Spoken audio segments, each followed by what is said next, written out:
कहीं आंसुओं का खजाना मिला, कहीं ख्वाब कोई सुहाना मिला। जहां भी गए हम, जिधर भी गए हम, अजब जिंदगी का फसाना मिला। फसाना, फसाना, फसाना, फसाना। बेटे, मैं तो चाहता हूं कि हम सब लोग इकट्ठे रहें, तुम, श्वेता, दिनेश और बंटी भी। मगर डीके को कौन समझाए? वो तो बंटी से उतनी ही नफरत करता है जितना कि तुम दोनों उससे प्यार करते हो। एक बात ध्यान से सुनो नीलम, मैंने फैसला कर लिया है कि जो काम मैं आज तक करता रहा वही मेरे लिए ठीक है। क्यों अपनी जिंदगी को तबाह करने पे तुले हो? नौकरी तलाश करते हुए तुम्हें तकलीफ होती है और डीके की बीवी से मिलने में तुम्हें कोई तकलीफ नहीं होती? Never ever say this. खुश तो तुम लोग मुझे कभी नहीं कर सके। तुम लोगों ने हमेशा मुझे दुख ही दिया है। तुमने, श्वेता ने और वो तुम्हारी भाभी, उसने तो हद ही कर दी। वो भी चली गई, मुझे अकेला छोड़कर चली गई। यह भी नहीं सोचा कि इस जानलेवा तन्हाई के आलम में मेरे टूटे हुए दिल पर क्या गुजरेगी। ओवर टाइम करके, जिसका कि वो पैसा तक नहीं लेती, वो भला के साथ चीटिंग करेगी? It's impossible sir. Over time? Yes, over time. Time? जहां तक मेरी नॉलेज है, जया ने आज तक ओवर टाइम नहीं किया। 6 बजे के बाद वो कभी ऑफिस में रही नहीं। यस। माँ जी, आप यशोदा मैया हैं, मगर आपका बेटा कृष्ण नहीं है, बल्कि वो तो कालिया नाग है जो जमुना नदी में अपना विष घोलकर पवित्र पानी को जहरीला कर रहा है। मां, मैं आपको पहले ही कह चुका हूं, वो निहायत ही बदतमीज और घमंडी इंसान है। जो अपने भाई बहन का नहीं हो सका, वो भला औरों का क्या होगा? आपको वहां हरगिज नहीं जाना चाहिए था। बेटा, मैं तो तुम्हारे और उसके भलाई के लिए उसके पास गई थी, मगर उसने तुम्हारे साथ बुरा सलूक किया। मां, मैं ये कहता हूं कि इस दुनिया में सिर्फ वही एक घराना रह गया, सिर्फ वही एक लड़की रह गई मेरे लिए। बेटा, मैं तो अनीता के कहने पर वहां गई थी। उसी ने मुझसे बताया कि उसके भैया उससे नाराज हैं और मैं जाकर दिनेश से बात करूं। और तुम बिना सोचे समझे उस जलील इंसान के घर चली गई, जिसकी नजर में सिर्फ पैसा है, पैसा, रिश्ते नाते कुछ नहीं, सिर्फ पैसा। और हाँ मां, जब तूने उससे रिश्ते की बात कही तो उसने क्या कहा? हाँ हाँ हाँ, बताओ क्या कहा उसने, क्या कहा? उसने साफ इनकार कर दिया बेटे। और क्या कहा? उसने तुझे बहुत ही बुरा भला कहा। उसने कहा कि तू मेरी औलाद नहीं है, तू किसी गंदी नाली का कीड़ा है। उसने कहा कि माँ तुम यशोदा हो और भानु कृष्ण नहीं, वह तो काला नाग है, काला नाग। माँ, अगर उसने मुझे कालिया नाग कहकर पुकारा है तो ये कालिया नाग उसे जरूर डसेगा। अगर उसने मुझे तुम्हारी औलाद नहीं समझी और गंदी नाली का कीड़ा कहा है, तो ये गंदी नाली का कीड़ा उसकी बहन से जरूर शादी करेगा। हाँ माँ, मैं जरूर उसकी बहन से शादी करूंगा।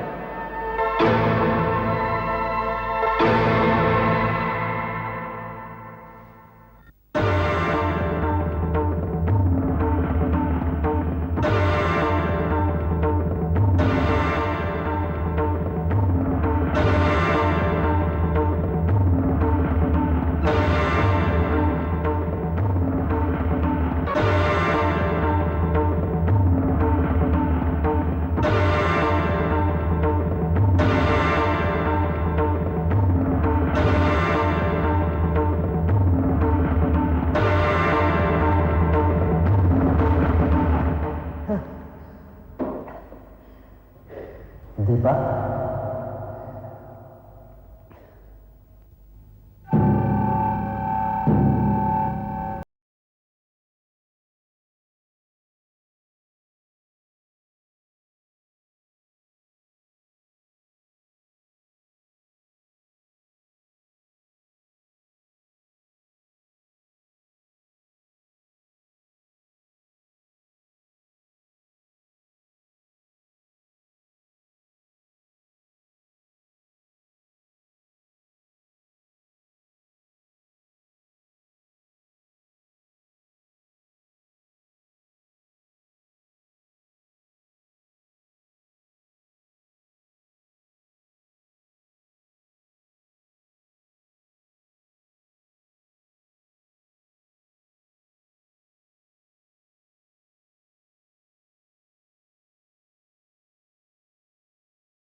कि क्या उल्टी सीधी बातें कर रहे हो? इस तरह की बेकार की बातें मत सोचो।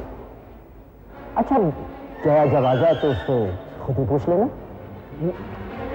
पूछ लेना? अरे क्या पूछ लेना? खात पूछ लेना। पूछूंगा तो वो तो यही कहेगी, आई स्वेयर जानी, मैं तो ओवर टाइम करती थी। काम बहुत था। वो भाभी साहब है ना जानी, वो झूठ बोलती है। आई स्वेयर माय लव, अगर मैं जानता हूँ जो डॉलर साहब नहीं,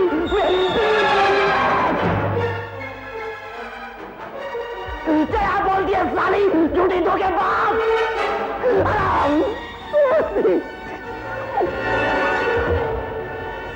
तुम्हारी बीवी ठीक ही कहती है कि तुम दिमागी तौर पर बीमार हो।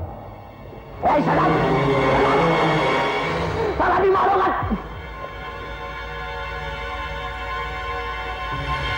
साले बीमार होगा तो।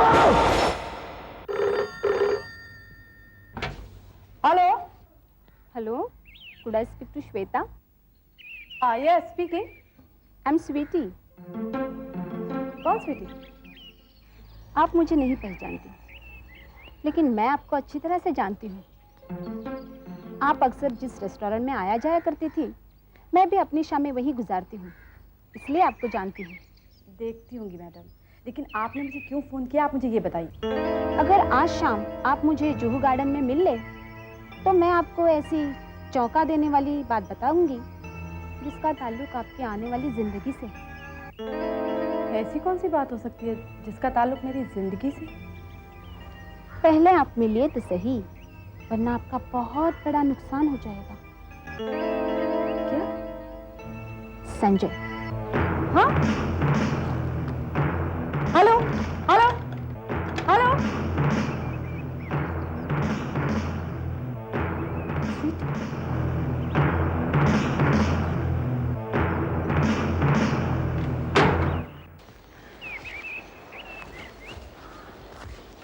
दर्जन, गाड़ी तैयार हो गई? हाँ साहब, तैयार है। मैं आता हूं।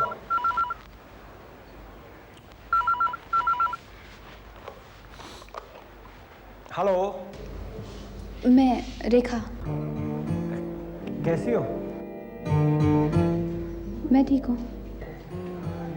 अचानक ये फोन? बात ही कुछ ऐसी है, मैंने सुना है कि तुम दिनेश खन्ना की बहन अनीता के साथ शादी कर रहे हो। शादी तो मैं हरगिज़ नहीं करूंगा, लेकिन क्या करूं, सुधीर और माँ दोनों मेरे पीछे पड़ी हुई हैं। और वैसे तुम तो जानती हो दिनेश खन्ना एक क्रिमिनल मेंटालिटी का आदमी है, और ऐसे घर में शादी कौन करेगा? यही तो मैं कहना चाहती हूँ भानु, कि तुम इन सबसे दूर रहो। लेकिन सुधीर को क्या पड़ी है तुम्हारी शादी के लिए? यही तो मेरी समझ में नहीं आ रहा कि वो चाहता क्या है। हमेशा उलझाने की बातें करता रहता है। एनीवे, आज हम तो खुश हैं, कम से कम तुमने हमें फोन तो किया। भानु, मैं तुम्हें हमेशा पसंद करती थी और आगे भी करती रहूंगी। लेकिन मेरी गलती क्या थी? तुमने ऐसे क्यों किया? है? लेकिन रेखा, मैं भी क्या करता? मुझे सुधीर के पिता के एहसानों का बदला चुकाना था। और फिर आज मैं फिर अकेला हूं। भानु, तुमने अपने खातिर मुझे कुर्बान कर दिया। I love you, Bhanu. I still love you.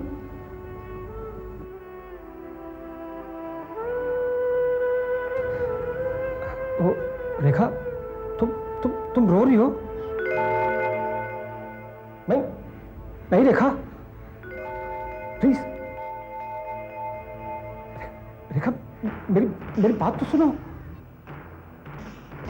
नहीं भानु, लगता है कोई आ गया। मैं तुम्हें बाद में फोन करती हूँ।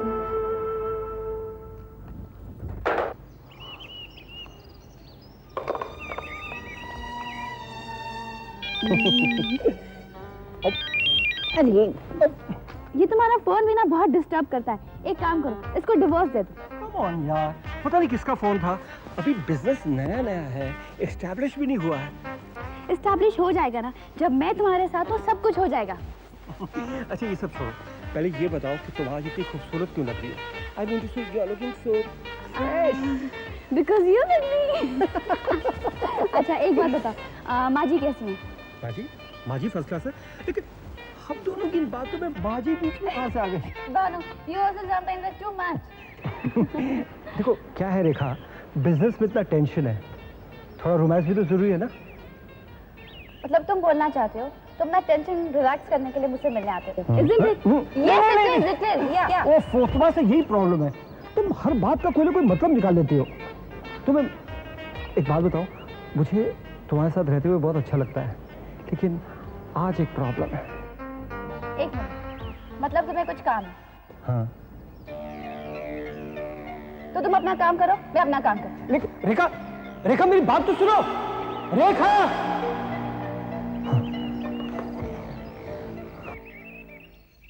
आप शादी कर रही हैं, बहुत अच्छी बात है, मुबारक हो।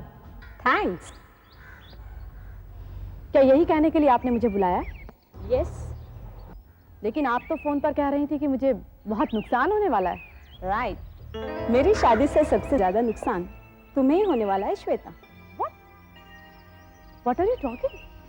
राइट, क्योंकि मेरी शादी संजय से हो रही है।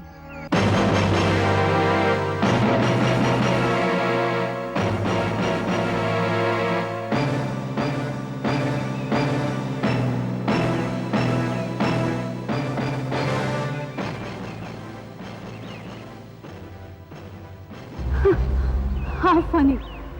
आप क्या सोचती हैं? जो आप कहेंगी वो मैं मान जाऊंगी। आपको शायद ये नहीं मालूम कि कॉलेज में संजय पर बहुत लड़कियां मरती थी, लेकिन संजय किसी को भाग नहीं देता था, क्योंकि संजय मुझे बहुत प्यार करता है। आपको मालूम है कितना? आपको नहीं मालूम। वो मुझे इतना ही प्यार करता है जितना कि मैं उस पर विश्वास करती हूँ। और वो लड़कियां मुझे और संजय को लड़वाने के लिए इसी तरह की कोशिश करती थी, ठीक इसी तरह की जिस तरह की आप कर रही हैं।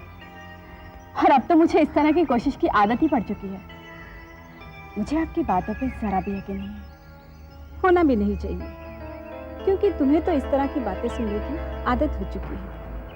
तुम्हारे कॉलेज की लड़कियां इस तरह की बातें करती हैं। मगर वो कॉलेज की लड़कियां हैं, ना समझ, जिन्होंने दुनिया अभी देखी ही नहीं। लेकिन मैं दुनिया देख चुकी हूँ। तुम मेरी बात पर यकीन नहीं करोगी तो पछताओगी। मैं तो सिर्फ ये कहने आई थी कि तुम संजय का ख्याल अपने दिल से निकाल दो, क्योंकि संजय मुझसे उतना ही प्यार करता है जितना तुम उस पर विश्वास करती हो। तुम्हारे भाई की दौलत ऐंठने के लिए उसने एक गेम खेला था, वो अब फेल हो गया है। और सच बात बताऊं श्वेता, ये गेम मेरा ही था। पर अगर तुम मेरे और संजय के संबंध अपनी आंखों से देखना चाहती हो तो आज रात संजय के घर आ जाना।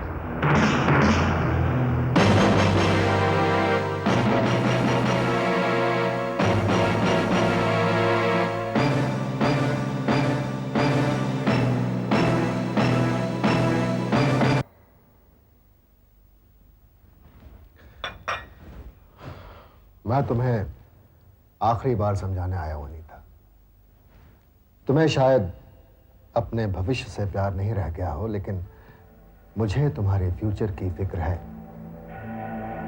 क्या गुजरेगी उस भाई के दिल पर जिसे पता चलेगा कि उसकी दोनों ही बहनें अपनी जिंदगी को नर्क में झोंकने की तैयारी कर रही हैं। एक मामूली फटीचर आदमी के साथ और दूसरी।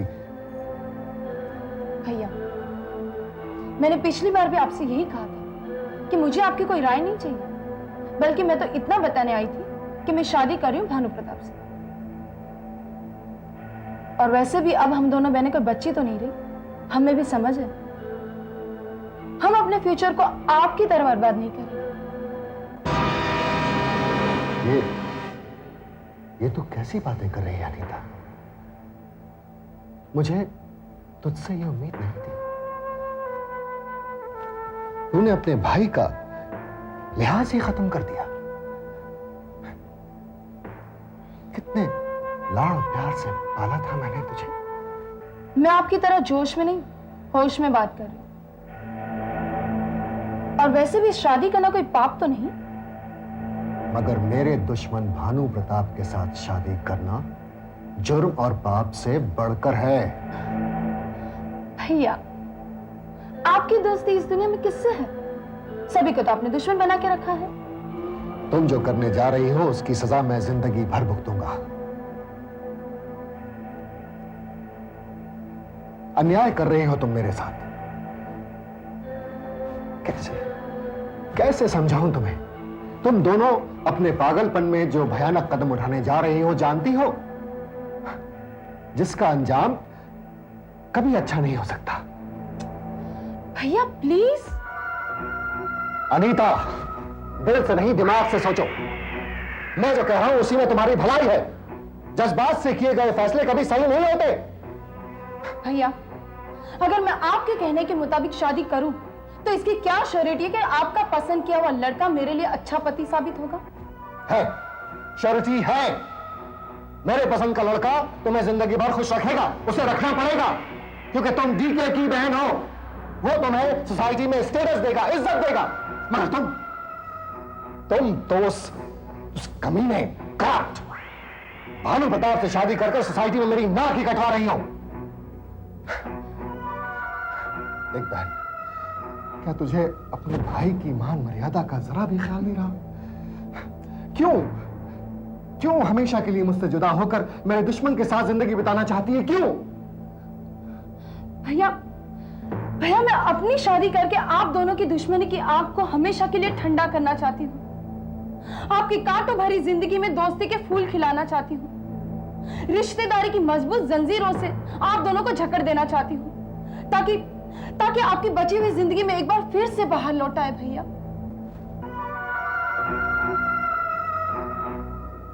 ये जो तू सोच रही है ना अनीता, ये कभी नहीं हो सकता, कभी नहीं होगा। अब तो यही होगा। आखिर मैं भी आप ही की बहन हूं और आप ही की तरह जिद्दी भी हूं। आखिर हम दोनों भाई बहनों की रगों में एक ही माँ बाप का खून है ना? तो ये तुम्हारा आखिरी फैसला है? हाँ भैया। मैं ये कभी होने नहीं दूंगा अनीता। Remember that.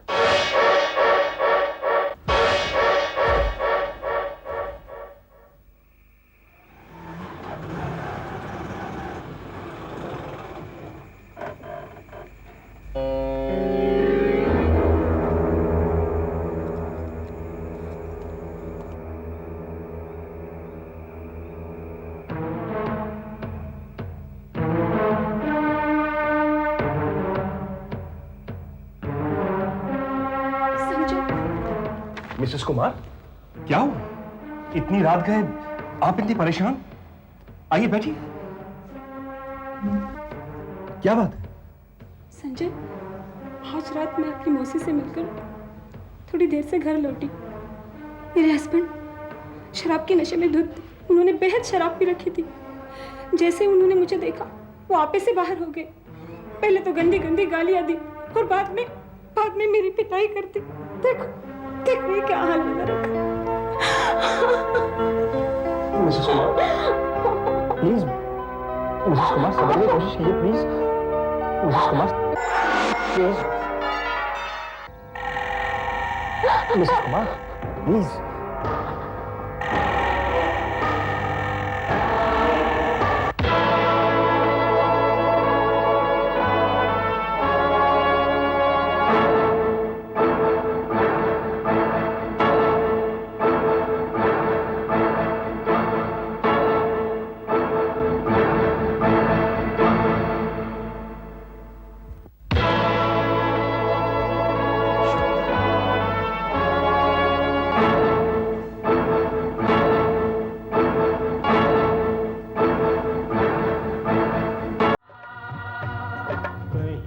चाहतें भी अधूरी रहीं, कहीं हसरतें भी अधूरी रहीं।